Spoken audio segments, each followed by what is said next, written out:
விசிகாவினர் திமுகவினர் எந்த அளவிற்கு மதிக்கிறார்கள் அப்படிங்கறத சமீபத்திய வீடியோக்கள்ல நம்ம பார்த்தோம்.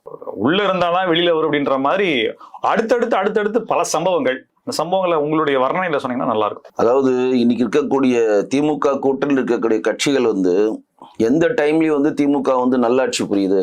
தமிழ்நாட்டிலே அதிகமான இந்தியாவிலே அதிகமான ஜிடிபி தான்.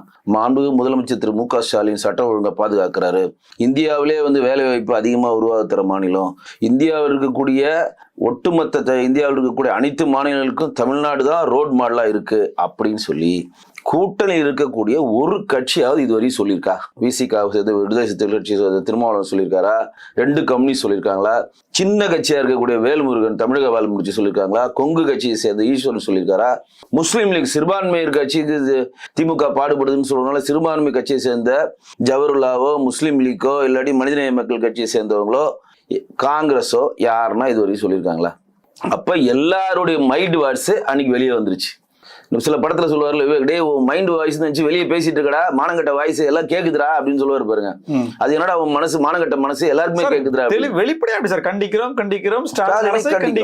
இல்ல அவருதான் மைண்ட் வாய்ஸ்ல கோஷம் போட்டு இது வார்த்தை வரும். கோஷம் போட்டது மட்டும் இல்ல, ஒரு வாட்டி ஒரு கூட்டணியில தான் இப்படிதான் வரும்.